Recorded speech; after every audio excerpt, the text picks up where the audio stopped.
எபிரேயர் 10:38 எடுத்து வாசிங்க. எபிரேயர் 10:38. விசுவாசத்தினாலே நீதிமான் பிழைப்பான், பின்வாங்கி போவானானால் அவன் மேல் என் ஆத்துமா பிரியமாயிராது என்கிறார். நான் பேச போகிறது விசுவாசத்தினாலே நீதிமான் பிழைப்பான். விசுவாசத்தினாலே நம்ம நிறைய பேர்கிட்ட கேட்போம், எப்படி இருக்கிறீங்க? ஏதோ பொழப்புன்றது வந்து பிழைப்பு தான். நம்ம எப்படின்னு ஆகிட்டோம், நம்ம லாங்குவேஜில் பொழப்பு, ஏதோ பொழப்பு ஓடுதுயா, இந்த கடையை வச்சு, இந்த வேலையை வச்சு, இந்த காசை வச்சு என் பொழப்பு ஓடுது. ஆனால் வசனம் என்ன சொல்லுது?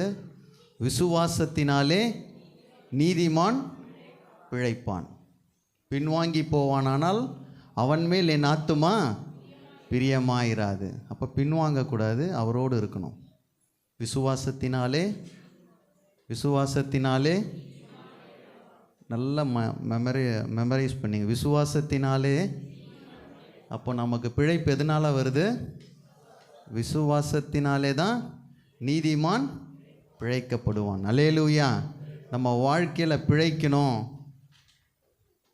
நம்ம பொழப்பை ஓட்டணும். நம்ம லாங்குவேஜில் சொல்லப்போனால் நம்ம பொழப்பை ஓட்டணுன்னா என்ன வேணும்? விசுவாசம் வேணும். பக்கத்தில் தட்டி சொல்லுங்கள், ஃபெய்த்து வேணும். ஃபெய்த் இல்லைன்னா பொழப்பு ஓடாது. குடும்பத்தை நடத்தினாலும் விசுவாசம் வேணும். விசுவாசத்தினாலே நீதிமான் பிழைப்பான். ஆபோக்குக்கு 2:4 அதான் வாசிக்கிறோம். தன் விசுவாசத்தினால் நீதிமான் பிழைப்பான். அதே வசனம் தான் கலாத்தியர் 3:11 வாசிக்கிறோம். விசுவாசத்தினாலே நீதிமான் பிழைப்பான். ரோமர் 1:17 அதே தான் வாசிக்கிறோம். 4 இடத்துல என்ன வாசிக்கிறோம்? விசுவாசத்தினாலே நீதிமான் பிழைப்பான். அப்போ நம்ம விசுவாசம் கண்டிப்பாக வேணும். அல்லேலூயா. இதில் ஃபஸ்ட்டு என்னன்னா, அந்த நடுவில் இருக்கிற வார்த்தை தான் நம்மளுக்கு முக்கியம். என்னது? நீதிமான். இப்போ இதில் எத்தனை பேர் நீதிமான்? எத்தனை பேர் ரைச்சியஸ்? நீதிமான் தான் பிழைப்பான் போட்டிருக்கு. விசுவாசத்தினால் பிழைப்பான் போடல. விசுவாசத்தினால் இல்லைன்னா விசுவாசத்தினால் துன்மார்க்கன் பிழைப்பான் போட்டிருக்கலாம். அந்த இடத்துல வேதத்தில் கரெக்டாக போட்டிருக்கு. விசுவாசத்தினால் யார் பிழைப்பான்? நீதிமான் தான் பிழைப்பான். அங்கே ஃபஸ்ட்டு க்ரைட்டீரியாவே என்னது? நீ நீதிமானாய் இருந்தால்தான் உன்னுடைய பிழைப்பு நல்லா இருக்கும். அவர் உங்களை வழி நடத்த முடியும், உங்கள் குடும்பத்தை நடத்த முடியும். பிழைப்பு என்பது நம்முடைய குடும்பத்தை நடத்துவது. அதனால் விசுவாசத்தினாலே நீதிமான் பிழைப்பான். யார் நீதிமான்? எசேக்கியேல் 18:9 நம்ம வாசிக்கிறோம். எசேக்கியேல், என் கட்டளைகளின்படி நடந்து என் நியாயங்களை கைக்கொண்டு உண்மையாயிருப்பானாகில் அவனே நீதிமான், அவன் பிழைக்கவே பிழைப்பான் என்று கர்த்தராகிய ஆண்டவர் சொல்லுகிறார். யாருங்க பிழைக்கவே பிழைப்பான்? நீதிமான் பிழைக்கவே பிழைப்பான். இப்போ நம்ம நீதிமானான்னு அடுத்த டவுட் வந்துருச்சு. நம்ம நீதிமானாக இருந்தால் தான் நம்ம ஏன் இன்றைக்கி பிழைக்கலைன்னா நம்ம யார் இல்லை. நீங்கள் துன்மார்க்கன்னு நான் சொல்ல வரல, ஆனால் நீதிமான் அல்ல. அல்லேலூயா. அப்போ நீதிமான் யார்? என் கட்டளைகளின்படி நடந்து என் நியாயங்களை கைக்கொண்டு உண்மையாய் இருப்பானாகில். அப்போ கட்டளையும் தாண்டக்கூடாது, நியமங்களையும் என்ன போட்டிருக்கு? கைக்கொண்டு. 3வது என்ன போட்டிருக்கு? உண்மையாய் இருப்பானாகில் அவனே நீதிமான். அல்லேலூயா. நான் என்னை நீதிமான் சொல்லக்கூடாது, யார் சொல்லணும்னு அவர் என்ன சொல்லணும். அல்லேலூயா. இன்றைக்கி எல்லாருமே நீதிமானாக ஆயிரும், பரிசுத்தவான்களாக மாறிடும். நிறைய பேர் இன்றைக்கி வந்து முன்னாடி பின்னாடி அப்போஸ்தலர் வேறு போட்டுக்கிறாங்க. 10,000 ரூபா கொடுத்தா அந்த பட்டமும் கிடச்சிருது. அப்போஸ்தலர், பிஷப் எல்லாம் கிடைக்குது. விசுவாசத்தினாலே நீதிமான் பிழைப்பான். அப்போது அங்கே யார் நீதிமானாக இருந்தால் தான் அங்கே பிழைப்பு உண்டாகும். அதான் போட்டிருக்கு, என் கட்டளைகளின்படி நடந்து என் நியாயங்களை கைக்கொண்டு உண்மையாய் இருப்பானாகில் அவனே நீதிமான், அவன் பிழைக்கவே பிழைப்பான் என்று கர்த்தராகிய ஆண்டவர் சொல்லுகிறார். அப்போ நம்ம என்ன பண்ணணும்? கட்டளைகளை கை கொள்ளணும், நியாயங்களை கை கொண்டு உண்மையாய். இந்த 3வது விஷயந்தான் ரொம்ப இடிக்குது. என்ன இருக்கணும்? பக்கத்தில் தட்டி சொல்லுங்கள், உண்மையாக இருக்கணும். மனைவிக்கு உண்மையாக இருக்கணும், கணவனுக்கு உண்மையாக இருக்கணும், சபையில் விசுவாசிங்களுக்கு உண்மையாக இருக்கணும். தட்டி சொல்லுங்கள். மேனேஜருக்கு உண்மையாக இருக்கணும், வேலை செய்கிறத்துல உண்மையாக இருக்கணும், எப்பயும் ஓபி அடிக்கக்கூடாது. வாய் வரல பாருங்க. எப்படியாவது இன்றைக்கி ஓட்டி விட்டு வீட்டுக்கு போயிடணும். உண்மை கர்த்தர் எல்லா இடத்துலையும் எதிர்பார்க்கிறார். அல்லேலூயா. உண்மையுள்ள மனுஷன் பரிபூரண. சில தரித்திரங்களுக்கு காரணம், சில இழப்புகளுக்கு காரணம் உங்ககிட்ட ஏதோ ஒரு உண்மை இல்லை. அல்லேலூயா. உங்கள் பிழைப்பை நீங்கள் ஓட்ட முடியலைன்னா உங்ககிட்ட என்ன இல்லை? உண்மை இல்லை. அதனால தானே நீதிமான் தான் அங்கே என்ன பண்ணுவான்?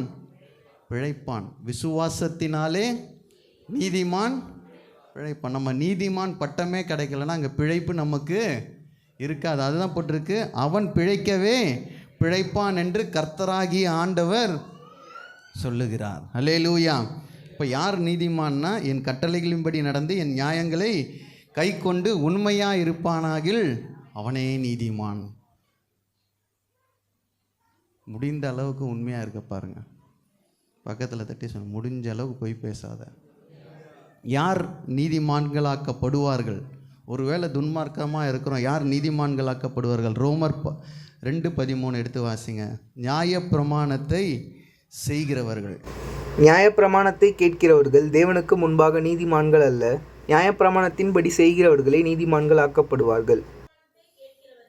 நியாயப்பிரமாணத்தை கேட்கிறவர்கள் தேவனுக்கு முன்பாக நீதிமான்கள் அல்ல,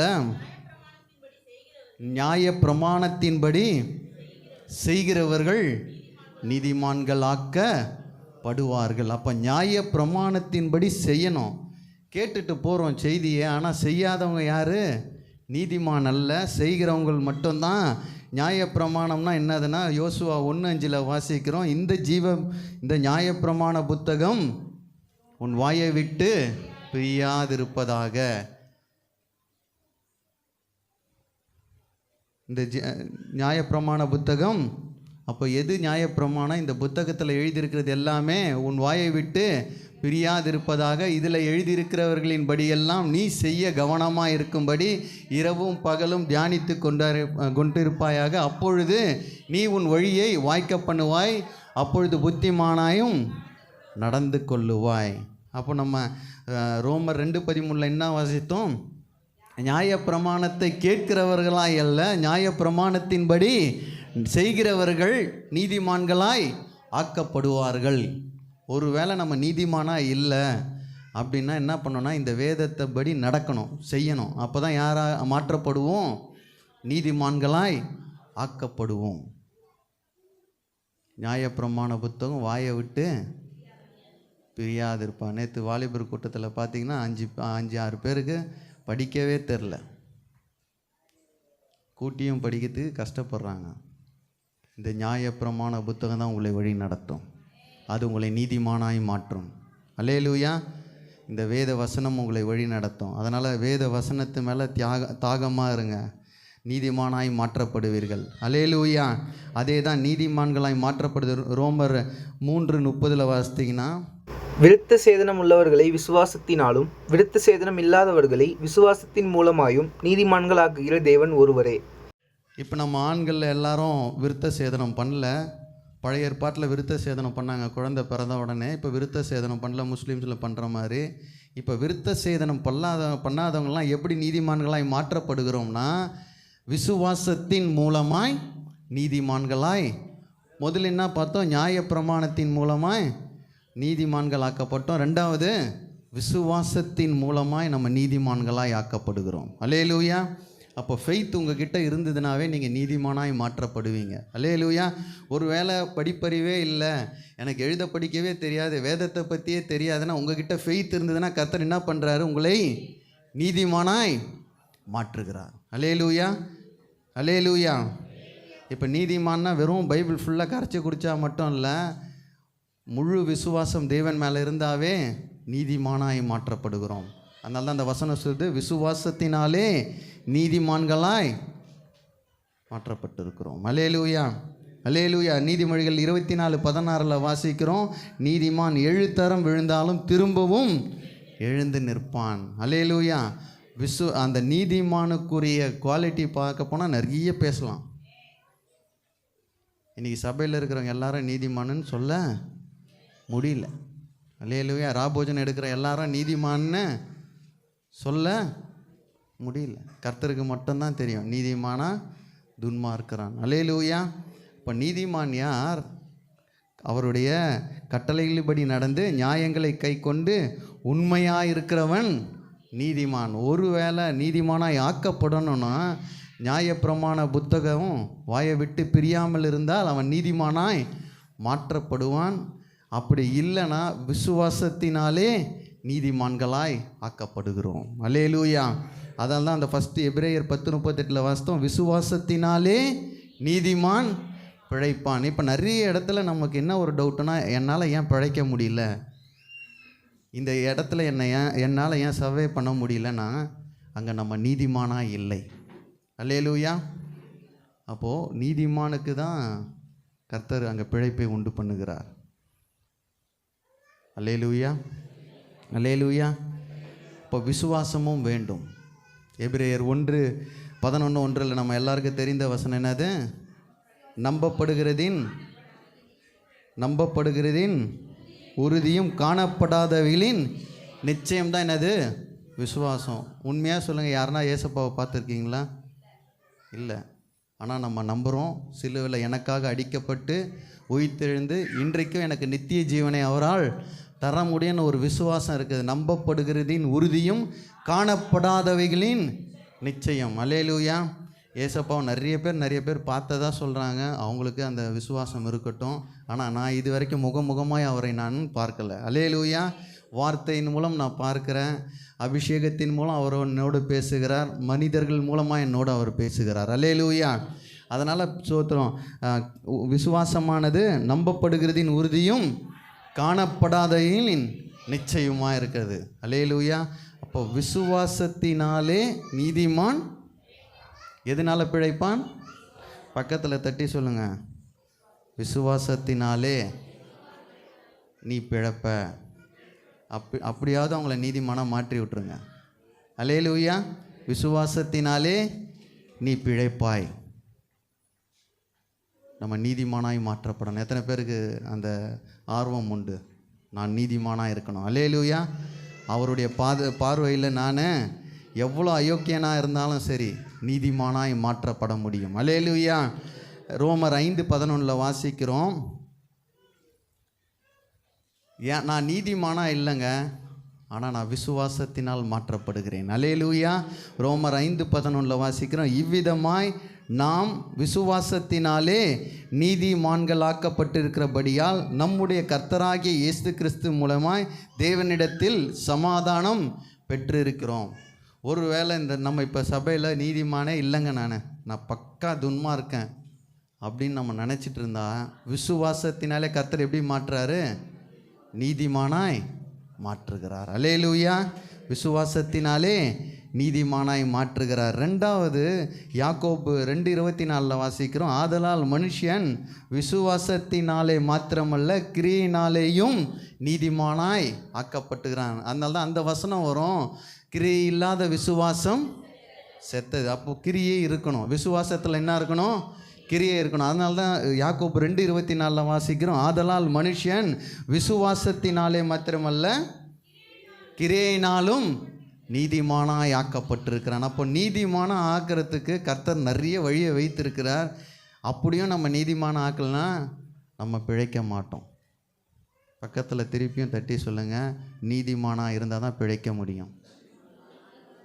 நீதிமானாக இருந்தால் மட்டும்தான் பிழைக்க முடியும்.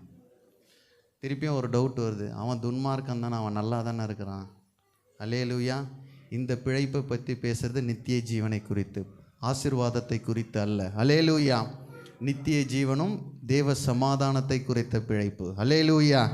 யாக்கோபு 2:24 ஆதலால் மனுஷன் விசுவாசத்தினாலே மாத்திரமல்ல கிரியினாலேயும் நீதிமான்கள் ஆக்கப்பட்டிருக்கார் என்று நீங்கள் காண்கிறீர்களே. விசுவாசத்தினால் நீதிமான் பிழைப்பான். விசுவாசத்தினால் 3 வாட்டி சொல்லுங்கள், விசுவாசத்தினாலே நீதிமான் பிழைப்பான். ரெண்டாவது வாட்டி சொல்லும்போது நானுன்னு சொல்லுங்கள். விசுவாசத்தினாலே நான் பிழைப்பேன், விசுவாசத்தினாலே நான் பிழைப்பேன், விசுவாசத்தினாலே நான் பிழைப்பேன். எதுக்கு நான் சொல்லனா, நீதிமானா இல்லைனாலும் விசுவாசத்தினால் எதா மாற்றப்படுகிறோம்? நீதிமான்களாய் மாற்றப்படுகிறோம். அப்போ நம்ம விசுவாசித்தாவே கர்த்தர் நம்மை நீதிமானாய் மாற்றுவார். அல்லேலூயா. விசுவாசத்தினாலே என் குடும்பம் பிழைக்கும், விசுவாசத்தினால் என் சபை பிழைக்கும், விசுவாசத்தினால் நான் பிழைப்பேன். அல்லேலூயா. விசுவாசத்தினால் நீதிமான் பிழைப்பான். அல்லேலூயா.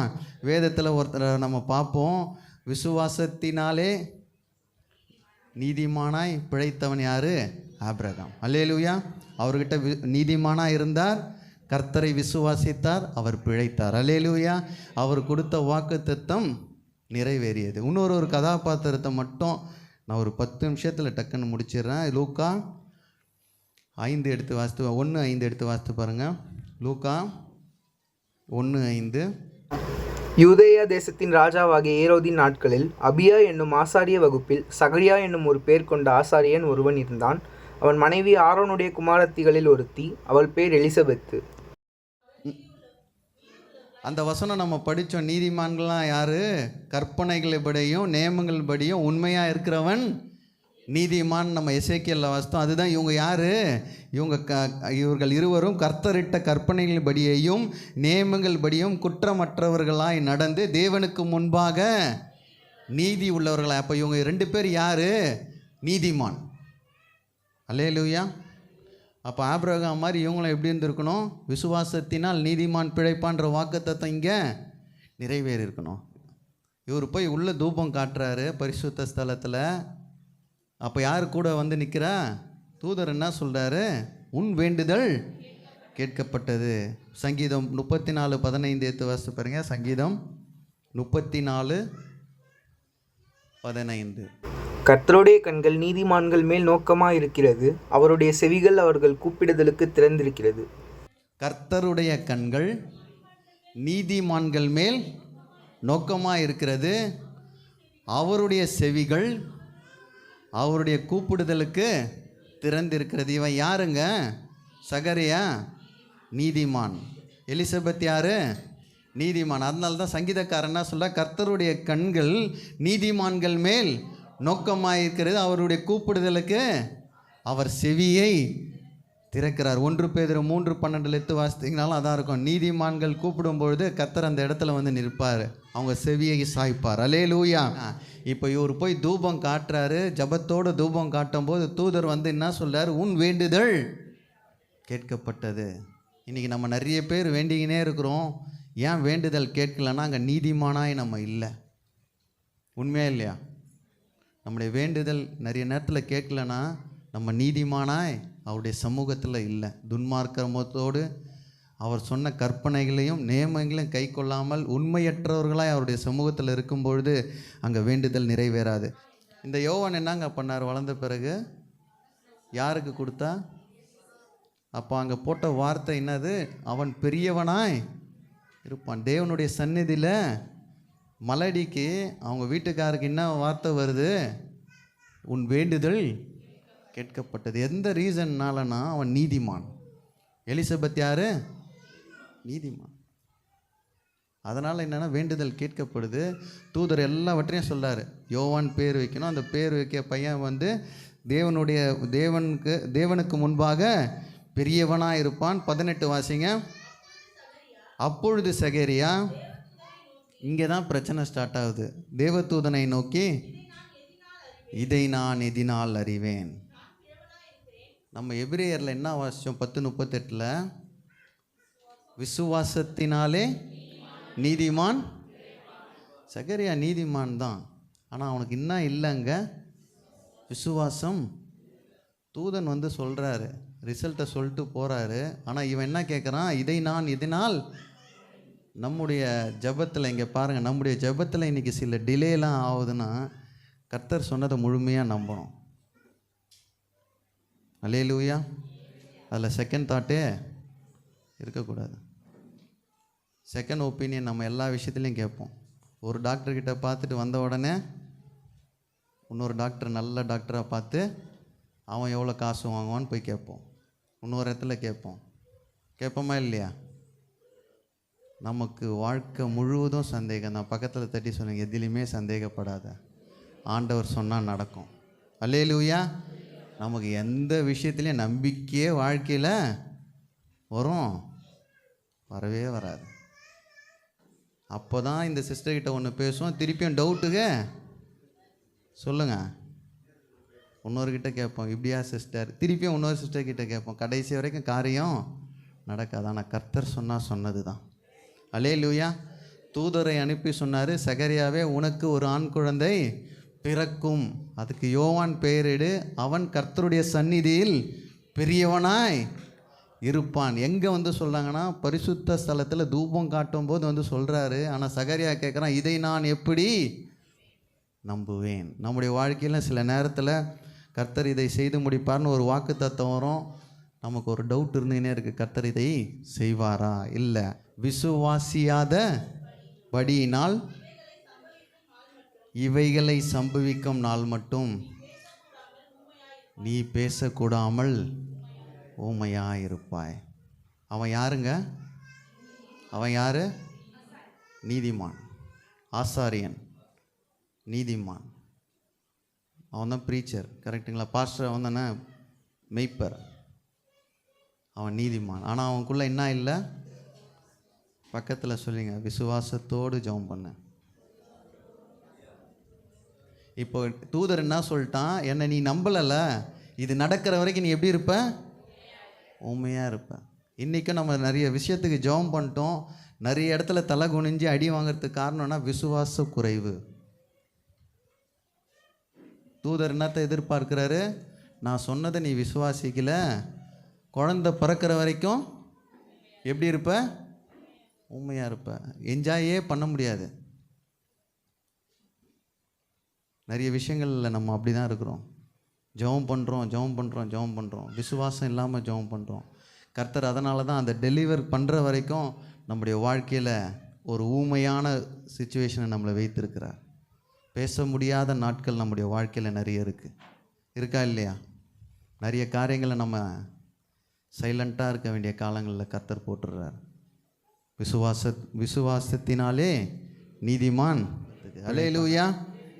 நான் நினைக்கிறேன் எலிசபெத்துக்கு விசுவாசம் இருந்திருக்கும். அவன் போய் அதில் சொல்கிறாங்க பாருங்கள், 19-20 வாசிக்கும் போது அவர் செய்களை தான் எழுதி காட்டுறாரு. தூதர் சொன்னதெல்லாம் ஏன்னா வாய் பேச முடியல. பக்கத்தில் திருப்பியும் தட்டி 2 பேருக்கும் சொல்லுங்கள், விசுவாசிகள்லாம் ஊமையாயிடுவேன். தைரியமாக சொல்லுங்கள், வீட்டில் பிரச்சனையே இல்லை. அல்லேலூயா. ஆனால் எலிசபெத் பேசின்னு தான் இருக்கிறா. யார் ஊமையாயிட்டா? சகரியா ஊமையாயிட்டான். இப்போ அங்கே முடிஞ்சிச்சு. இந்த விளக்கங்கள் நீங்கள் பார்க்கும்போது ஒரே நேரத்தில் 2 நடக்குது. ஒரு சைடு யார் பிறக்க போகிறா? இந்த கேப்ரியல் தூதன் அடுத்தது எங்கே போகிறாரு? மரியாதை போய் பார்க்குறாரு. இந்த சைடு எலிசபெத்தை பார்த்து என்ன சொல்கிறாரு? நீ கர்ப்பவதியாகி குழந்தைய பிறப்பு. அங்கேயும் போய் என்ன சொல்கிறாரு? ஒரே நேரத்தில் 2 விஷயங்கள் நடக்குது. அங்கே 41வது வசனம் வாசித்திங்கன்னா, மரியாள் யார் வீட்டுக்கு வரா? அவர்களுடைய வயிற்றில் இருந்த பிள்ளை துள்ளிற்று, எலிசபெத் பரிசுத்த ஆவியால் நிரப்பப்பட்டாள். அப்படியே திரும்பி பார்த்தீங்கன்னா 15வது வசனத்தில் தூதர் சொல்லுவான், தன் தாயின் வயிற்றில் இருந்தபோதே பரிசுத்த ஆவியால் நிரப்பப்பட்டிருப்பான்ற வாக்கு தத்தம் எங்கே நிறைவேறுது? அடுத்த 5 மாதத்தில். மரியாளை பார்த்த உடனே எலிசபெத்துடைய வயிற்றில் இருக்கிற குழந்தை துள்ளிற்று. அல்லேலூயா. மற்ற வசனங்கள்லாம் நீங்கள் வீட்டில் போய் வாசித்து பாருங்கள். 57 வாசிங்க. எலிசபெத் பிரசவ காலம் நிறைவேறின பொழுது அவள் ஒரு புத்திரனை பெற்றா. உடனே இவங்க என்ன செய்கிறாங்க? சுற்றி இருந்தவங்களாம் சகரியான்னு பேர் வைக்கிறாங்க. அப்போது கூட இவரால் என்னென்னா அந்த அதின் தகப்பனை நோக்கி இதற்கு என்ன பெயரிட மனதாக இருக்கிறீர்கள் என்று செய்கையினால் கேட்டார்கள். அவன் எழுத்துப்பலகை எழுது வாங்கி இவன் பெயர் யோவான் என்றிருந்தான். எல்லாரும் ஆச்சரியப்பட்டார்கள். அடுத்த வசனம் வாசிங்க. உடனே அவனுடைய வாய் திறக்கப்பட்டு அவனுடைய நாவு கட்டவிழ்க்கப்பட்டு தேவனை ஸ்தோத்திரம் பண்ணினான். அல்லேலூயா. விசுவாசத்தினாலே நீதிமான் பிழைப்பான். சகரியா ஒரு நல்ல நீதிமான், எலிசபெத் நல்ல நீதிமான். ஆனால் அவனுக்கு என்ன குறைவாக இருந்தது? விசுவாசம் குறைவாக இருந்தது. அதனால்தான் அந்த எனக்கு தெரிஞ்சு 10 மாதமோ தெரில, அது கரெக்டான குறிப்பு இல்லை அதில். அத்தனை மாதங்கள் கர்த்தர் எப்படி வைத்திருந்தார்? ஊமையை நான் நிறைய விஷயத்தை ஆராய்ந்து பார்க்கும்போது நம்முடைய வாழ்க்கையில் சில காலங்கள் நம்ம நிறைய நெருக்கத்திற்குள்ளாய் நம்மை கர்த்தர் நடத்துகிறார்னு நம்ம நினைக்கிறோம். ஆனால் அது எல்லாமே விசுவாச குறைவினால் நம்ம படுற அடி தான். அல்லேலூயா. ஆனால் கண்டிப்பாக அங்கே விஷயத்தை ரெடி பண்ணுறாரு, அவர் சொன்ன வார்த்தையை ரெடி பண்ணுறாரு. ஆனால் அந்த இன்டர்வெல்ல அவனை ஊமையாக வச்சுட்டார். அல்லேலூயா. கடைசி வரைக்கும் எழுதி காட்டினே தான் இருக்கிறான். 10 மாதமோ 12 மாதமோ கர்த்தர் சொன்ன நாள் வரும் பொழுது அவன் பேச ஆரம்பித்தான். அல்லேலூயா. அவன் வாய் திறக்கப்பட்டது. நம்முடைய விசுவாசத்தினால தான் நம்ம பிழைக்க முடியும். நான் அப்படியே முடிச்சிடுறேன். அல்லேலூயா.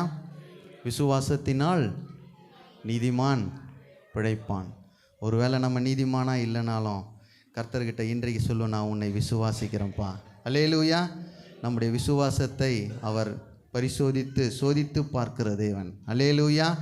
கேப்ரியல் தூதன் வந்து சொல்கிறான், உனக்கு ஒரு குழந்தை பிறக்கும். ஆனால் இவனுக்கு என்ன டவுட்டு? நானும் கிழவன், என் பொண்டாட்டியும் கிழவி, ஆனால் எப்படி பிறக்கும்ன்ற ஒரே ஒரு சந்தேகத்தினால் அவனுடைய வாய் அடைக்கப்பட்டது. இந்த காலைவேளையில் கர்த்தர் சொல்லார், விசுவாசித்தால் தேவனுடைய மகிமையை நீ காண்பாய். அல்லேலூயா. தேவனுடைய மகிமையை நீ பார்க்கணுன்னாவே என்ன வேணும்? ஃபெய்த்து ரொம்ப இம்பார்ட்டன்ட். ஃபெய்த் இல்லாமல் ஒன்றுமே பண்ண முடியாது. கடுகளவு விசுவாசம் இருந்தாலும் மலையை பார்த்து பெயர்ந்து போன்னு சொன்னால் கர்த்தர் பெயர்ந்து போக செய்கிற தேவன். அல்லேலூயா. சகரியா ஸ்தோத்திரம். எலிசபெத்துடைய வாழ்க்கையில் நீதிமானாக இருந்தார்கள், ஆனால் அவனுக்கு இருந்த விசுவாச குறைச்சல்னால கர்த்தர் ஆசீர்வாதத்தை தந்தார். ஆனால் சில காலம் அவன் அந்த துன்பத்தை அனுபவிக்க, நம்முடைய வாழ்க்கையில் சில காலம் சில துன்பங்களை நம்ம சோத்திரம் இப்போது போயின்னு இருக்கிற பாதையெல்லாம் துன்பமாக இருக்கிறதுக்கு ரீசன் வந்து விசுவாசத்தில் கொஞ்சம் பேக்வேர்டாக இருக்கிறோம். இந்த வார்த்தையை கேட்ட பிறகு நான் விசுவாசத்தில் நான் ஊக்கப்படுத்துகிறேன். கர்த்தர் உங்களுக்காக யாவையும் செய்து முடிப்பார். அல்லேலூயா. கர்த்தர் உங்களுக்காக யாவையும் செய்து முடிப்பார். விசுவாசத்தினாலே நீதிமான் பிழைப்பான். நம்ம பிழைக்கணும்னா முதலாவது விசுவாசம் நம்முடைய வாழ்க்கையில் ரொம்ப முக்கியமாக இருக்குது.